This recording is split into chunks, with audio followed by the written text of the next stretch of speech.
Les habitants de Dabondi 2 ont du mal à s'y faire. Cette foule de curieux cherche à comprendre la cruauté.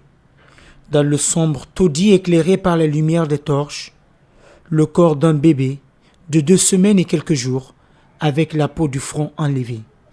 Une image qui témoigne de l'atroce fin d'une âme innocente injustement arrachée à la vie, qu'elle n'aura connue que 19 jours. Dans cette chambre fermée à clé de l'intérieur, dormaient 5 femmes avec le bébé dont sa mère. Des questions taraudent les esprits. Qui, comment et surtout pourquoi cet acte ignoble? Quand la femme est allée chercher, elle est venue, elle a d'abord trouvé la femme assise ici. Alors elle dit, bon, maintenant, je veux savoir, est-ce que vous avez ôté les habits de l'enfant? La femme a dit, la maman de l'enfant a dit non. Elle dit, bon, alors on va voir. Elle dit qu'elle est rentrée, elle a trouvé que vraiment, il y avait une obscurité profonde dans la maison. Avec l'éclairage de leur télé, de leur téléphone, qui a bien éclairé, elle a pris, maintenant elle est allée, elle a enlevé le foulard qui était sur le bébé. Elle a vu, automatiquement, elle dit, mais comment est l'enfant comme ça? Donc, on lui a demandé, elle dit oui, elle a trouvé déjà que cette partie-là était enlevée, donc la peau était enlevée. Alors, je crois que c'est ce que la femme a dit. Parmi les personnes arrêtées, Djenab Bangora, une voisine dont le mari, encore sous le choc, ne comprend pas l'arrestation de son épouse, qui a été sollicitée au commissariat pour témoigner, dit-il. À l'aube, j'ai entendu une voix.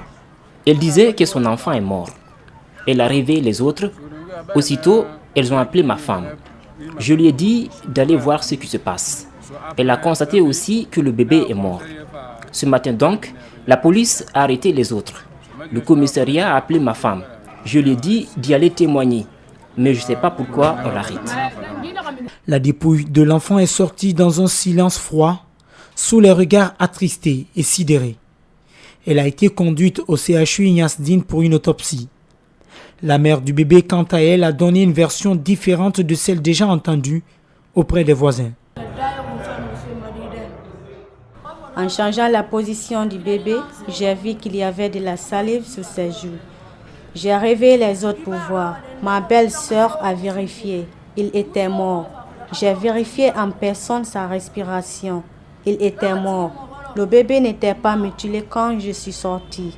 C'est après quand la voisine est venue voir le corps, elle a dit que son front est mutilé. Moi, je ne suis pas allée vérifier, mais je ne sais pas à quel moment cela a été fait. Les enquêtes sont ouvertes par la police. En attendant, elle s'interroge encore. À quelle fin sera utilisée cette chair amputée sur le nouveau-né? Voilà donc des pratiques ignobles qui continuent de plus belle sans que les auteurs ne soient arrêtés. Mine à présent, l'implication des femmes dans le secteur extractif fait débat dans la sous-région africaine, notamment en Guinée, au Sénégal et au Burkina Faso. Elles sont nombreuses à être marginalisées dans les sites miniers, mais cette tendance peut changer, estiment les professionnels du secteur en réunion ce samedi. Djibril Ba, Lamine Silla pour le compte-rendu. Pour véritablement poser le diagnostic concernant la problématique de la représentativité des femmes dans le secteur extractif, la coalition Publiez ce que vous payez envisage des démarches à suivre, des directives qui font appel à une couche sociale spécifique. Nous estimons que notre collaboration avec les universitaires, surtout comme le CERE, va nous aider à apporter une plus-value dans cette démarche méthodologique d'études, de recherche-action que nous allons engager sur la question du genre dans le secteur extractif. Et cette initiative va essayer de mieux comprendre et développer une perspective du genre dans tout le travail que le groupe multipartite va faire dans l'avenir, mais aussi le secrétariat exécutif de l'ITUE, et y compris nous-mêmes à notre sein, la coalition Publiez ce que vous payez. La thématique portant sur les mines et le genre intéresse plus d'un.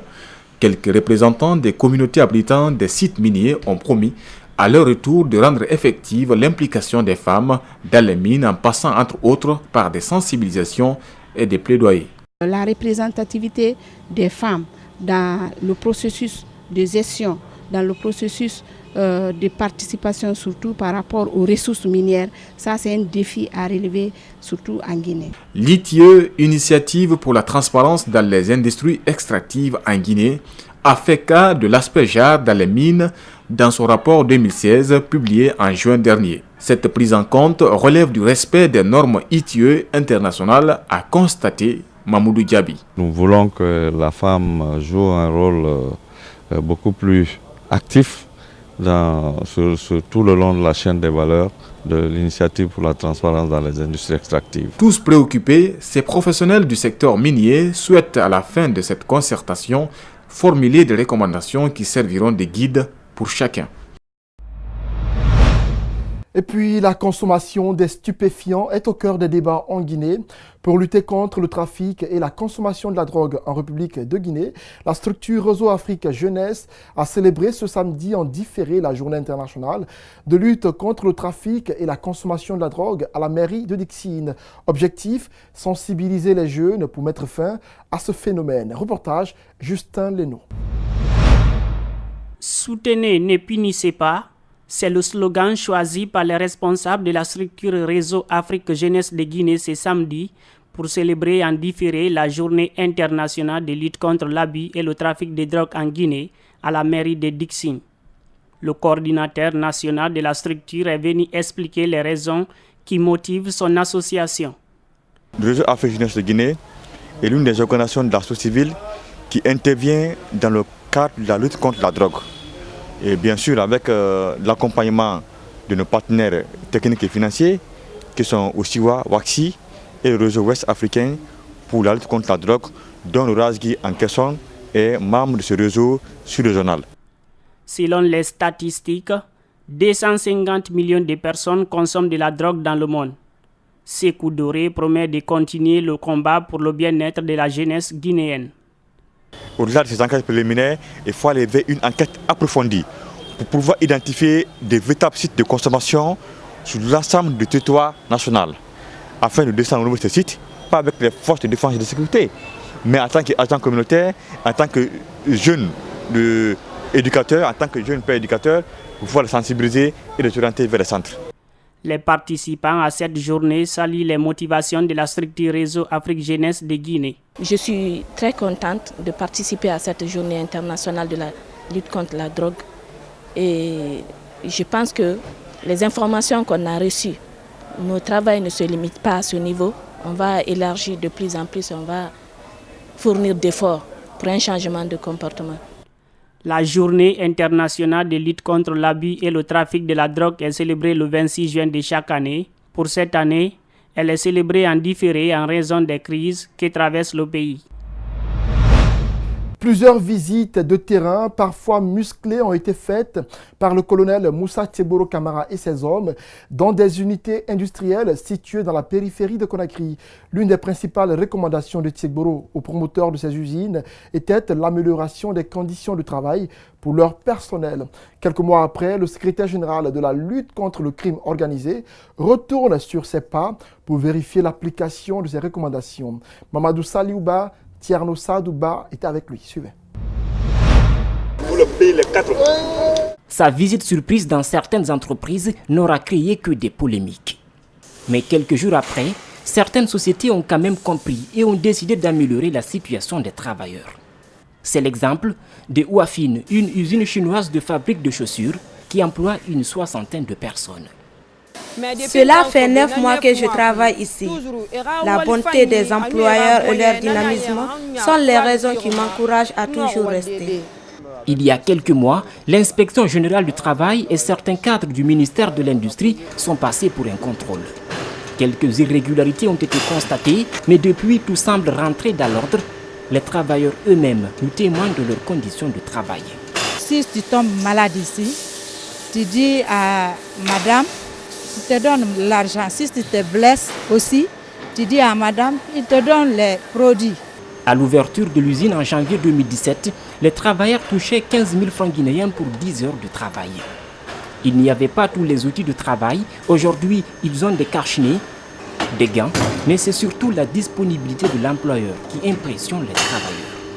Bon nombre de personnes veulent travailler, mais c'est-à-dire la qualité du travail fait aussi qu'il y a d'autres personnes qui ne peuvent pas travailler, comme par exemple les odeurs sont là, l'intoxication, tout ça là. Donc on a essayé de remonter l'information au niveau du patron et le patron a pris ça en charge. Donc c'est pourquoi au jour d'aujourd'hui, vous nous voyez dans les t-shirts, vous nous voyez avec les gants, vous nous voyez avec les prothèses. Donc les conditions de travail sont vraiment améliorées à notre niveau. Néanmoins, quelques situations restent à régler. Les travailleurs se débrouillent sans contrat, mais la direction a déjà entamé un processus. Elle attend les dossiers des travailleurs pour tout régulariser. Éducation à présent, Sidi Kiba Kondé remplace Mamadou Tiendel Diallo à la tête du collège des étudiants des universités privées de Guinée. Cette structure, composée de 30 universités privées de la capitale et de l'intérieur du pays, a pour rôle de défendre les intérêts des étudiants et d'améliorer leur formation en proposant des stratégies et surtout faciliter leur accès à l'emploi. Alseni Bari, Yacouba Traoré pour le compte-rendu. Ils sont 13 étudiants à rejoindre ce nouveau bureau du Collège des étudiants des universités privées. Il aura un mandat d'1 année, renouvelable. L'objectif de ce bureau, défendre les intérêts des étudiants, améliorer leur formation et surtout, œuvrer pour faciliter leur accès à l'emploi. Nous avons 2 représentants par université, mais nous allons accroître ce nombre-là et ensuite faire des universités privées une référence sur le plan international en matière d'éducation à travers le monde. Bien avant de demander à l'État d'orienter dans les universités privées de Guinée, nous allons soumettre d'abord un document à ces universités pour que les universités soient mieux équipées, plus équipées d'ailleurs que les universités publiques qui poussent l'État à orienter vers là-bas. En plus, la nouvelle équipe compte faciliter l'accès au logement des étudiants de l'intérieur du pays, favoriser une collaboration entre les entreprises, les institutions et les universités privées pour lutter contre le chômage. Des idées saluées à juste titre par cet étudiant de l'université Mercure. Nous, on recommande dans les universités privées qu'il y ait des entreprises, qu'il y ait des sociétés qui viennent par exemple prendre les meilleurs de chaque département pour qu'ils puissent avoir une insertion professionnelle. Et dans cette perspective, nous avons lancé un message à l'endroit de toutes les sociétés, de toutes les entreprises, de toutes les institutions internationales présentes en Guinée pour qu'ils viennent vers ces universités privées, qu'ils prennent les fruits de ces universités privées. Pour le département de l'enseignement supérieur, c'est une aubaine d'avoir un couloir de transmission entre 30 universités privées et autorités éducatives. Ils jouent bien leur rôle de facilitateur. Ils donnent des informations qui sont justes et qui cherchent à maintenir l'accalmie au sein des universités privées. Donc nous sommes très contents. Le premier défi qui attend ce bureau est l'organisation du sommet des étudiants africains le 12 octobre prochain. Pour l'occasion, le président de la République a promis la construction du siège de l'élève et l'étudiant africain.